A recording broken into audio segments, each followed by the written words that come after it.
how the importation works, considering the tariff system and the color-coded lane which has been shared to us by our resource persons. Mr. Chair, may I ask our former Commissioner, Commissioner Faeldon,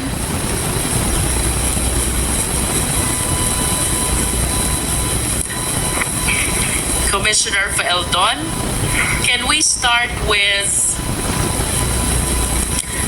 the import clearance certificate? What is this document and what agency issues the same? Your Honor, I would like to go to the broader answer to the questions that I will concur with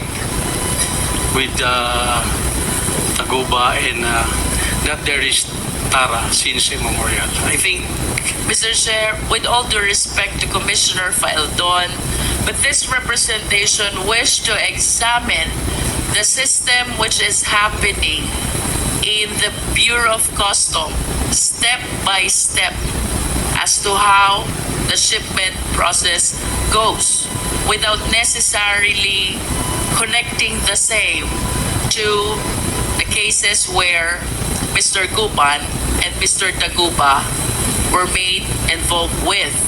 So, ang tanong po dito, Commissioner Faeldon, is the system that we practice in general sa Bureau of Customs, and considering that for a certain period of time, kayo po'y umupo bilang head of the agency, I wish to believe that you have the knowledge about the basic system, the fundamentals which are supposed to be followed or perhaps being followed in the Bureau of Customs.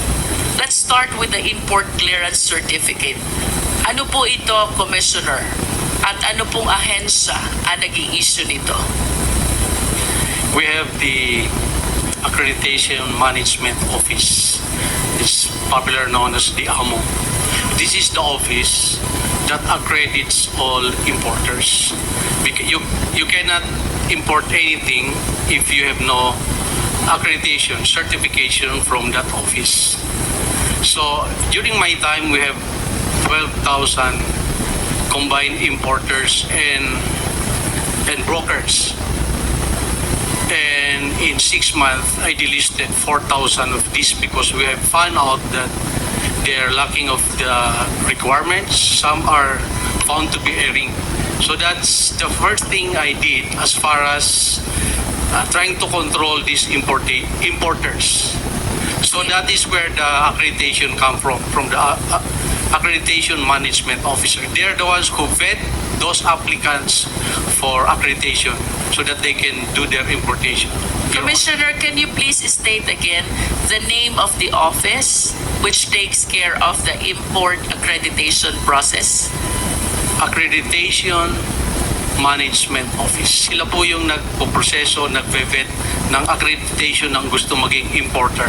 Accredited importers and brokers.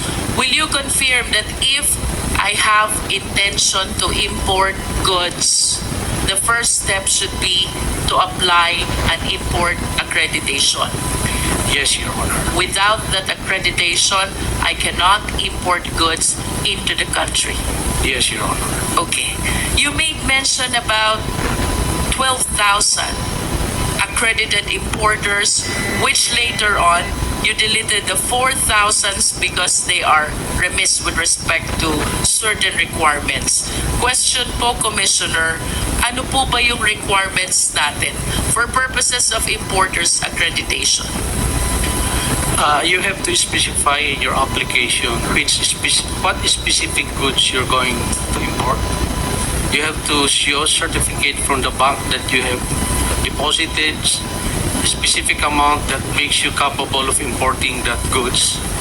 You have a verified office that can accommodate the transactions of your importation, business permits, and so the usual permits that the government issues when you establish a business, Your Honor.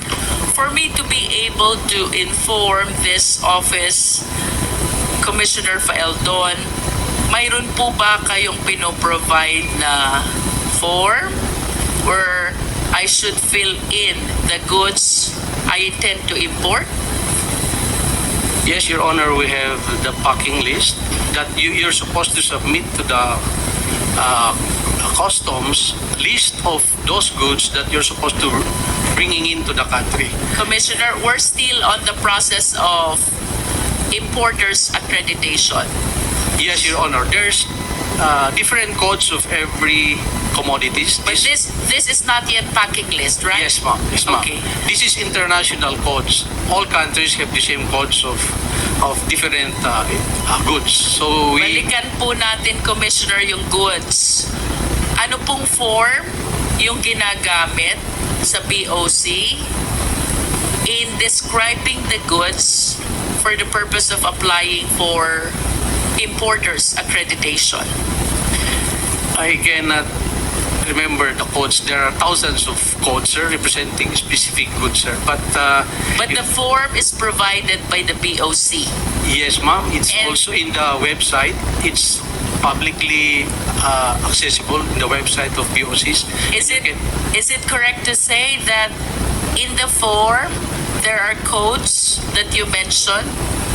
Yes, The ma'am. applicant is supposed to select which code corresponds to the goods You he intend to intended to import. Yes, Your Honor. Thank you. With respect to back documents, Commissioner Faeldon, what specific document do you require? During my time, it is the certificate of deposit because there are certain goods that require a specific percentage of amount that you have in the bank so that you can import that specific commodity. So these are the Accreditation Management Office has to verify before they will approve their accreditation, Your Honor. Sir, would it be correct to say that the amount required per certificate of deposit depends on the goods to be imported?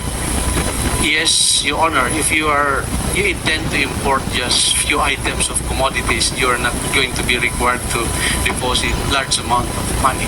So it's going to be the specific percentage vis-a-vis the intended commodity to be imported. I am no longer particular about it, Your Honor, but it can be verified, Your Honor. How about with respect to the office? What particular document do you require? There's a list of the requirements issued by the Accreditation Management Office. These are publicly accessible in the website, so you have to go to customs and present all these documents. These are the prerequisite requirements, and you'll be interviewed. And I assume the office has to be verified, and all the other documents that is listed, that is submitted by the applicant, Your Honor. You mentioned that you verify the office address of the applicant. Is that correct? That's supposed to be some of the requirements because some of the 4,000 we delisted, when we verified those addresses, it's actually non-existing addresses. That's why we delisted them. So there are so many importers and brokers who do that. So when we try to vet the airing and the fly-by-nights, we found out that 4,000 at least were airing. That's why we delisted them. That's during my time, Your Honor. In other words, Commissioner Faeldon, by practice, you did the verification of the office address. Reason why you were able to discover this 4,000, which accreditation you deleted already. We tried our best to clean the list, Your Honor. You also mentioned about business permit, correct? Yes, Your Honor. So it discloses the company name and even the company owner. Tama po ba? Yes, Your Honor. And would you agree with me if I would say, with the bank certificate, with the office verification, and with the business permit, the BOC has ample information about all the importers into the country. That's the assumption, Your Honor. What do you mean by assumption? If all those documents are truthful, that's why they have to personally verify. But we're talking about here with respect to the actual practice and system and not with respect to assumption Commissioner filed on. So I suppose that all the information that you're giving before this committee were practiced at least during your time as Commissioner of BOC. Tama po ba? Ma'am. In other words, during your time, Commissioner Feldon, all importers' information are within the safekeeping of the BOC, considering the ample requirements that you are requiring, initially for purposes only of importers' accreditation. The newly accredited importers during my time, I specifically instructed the chief of the Accreditation Management Office to be very stringent, not stringent, but to be very careful about accrediting, because at that time we were delisting more than 4,000. So we do not want to replace them with another herring importers and brokers, Your Honor. In all fairness to you, Commissioner Feldon, because you were the one who deleted this 4,000 because they are not compliant with your requirements and your rules, it is the humble submission of this representation that having applied that system, then you have all the necessary information about the importers accredited by the BOC. That is a manifestation. With respect to the documents which you are requiring from the applicants for importation or importers accreditation, question Commissioner Feldon. Alam nyo ang pangalan ng importer? Of course. Hindi po. It's the company that's listed, not all the time the owner, ma'am. So we cannot really say that we know the owners of the importers. But the So it names, depends. If the importer is an individual, yes, ma'am. you will know the identity of the person. The AMO office may know, Your Honor. Okay. But if the importer is a company, then at least you have the name of the corporation. Tama po ba? Yes, Your Honor. And for you to know the owners of this corporation, I wish to believe that you required also the articles of incorporation and the GIS of this corporation who applied for importers accreditation. Tama po ba yun? Yes, Your Honor, the usual business requirement. That's actually what we do kapag ang applicant ay corporation. Normally, even for purposes of business permit, ang kasunod po nating hinihingi is articles of incorporation along with the general information sheet. Do you agree with that, Commissioner Feldon? Yes, Your Honor. O balikan ko po yung first question ko. You have the means to know kung sinong importer, whether he is an individual or a corporation, considering the documents that you are requiring during the importer's accreditation process. Verifying the documents in the office, I think the customs has the means to do Yes. that. Yes. But going actually to check on the offices, that is where the customs lack the capability to personally verify some 12,000 offices nationwide. But at least you were able to delete 4,000 up to out of the 12,000 accredited importers, because you said earlier, because of verification process, you found out that this 4,000 are not compliant with the requirements. Some do not have the necessary office address. Tama po ba yun, Commissioner? Yes, ma'am. And some of those who were delisted were frequent violators of import laws. So I check in the database who are the importers and brokers who have violated some importation laws in the past, and I immediately included them on the list to be delisted in our accreditation, Your Honor. So that's another parameter why we delisted them, Your Honor. Either kulang ang requirements or nagkaroon ng previous violation.